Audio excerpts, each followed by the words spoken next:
Türkmenistanyň Newtwe gady 2020 saatly 30-njy halkara maslahatynyň we seritiniň öz işine başlama münasebetli bir ýerde medeniyet we sunugy saatlarynyň aýdym saatly çykyşlary giňden ýaýwanlanyrly. Soňra formatnaçylar bir ýerde ýaýwanlanan sergi bilen tanışdylar.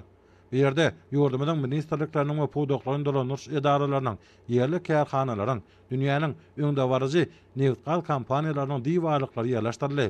Ähli hemde sewit meýilleri, siyasi strategiyalar, kadrlaşdırıcı hukuk bünyadını kämilleşdirmek boýunça dialog arkaly energetika hyzmatdaşlygyny pogtalandyrmak, Türkmenistanyň ýanyş energetika toplamynyň durnukly ösüşini öpşetmek maksady bilen döwlet hemde hususy düzümleriň arasynda strategik hyzmatdaşlygy ýoly goýmaga ýardam bermek, geljegi uly newit-gaz tapsamalary bilen tanışdyrmak, energetika merkez hökmünde Türkmenistanyň eýilýän ornuny öwrenmek arkaly sewitde energetika öýdara baglanşygyny ösdürmek şu gezekki çäranyň esasy maksadydyr.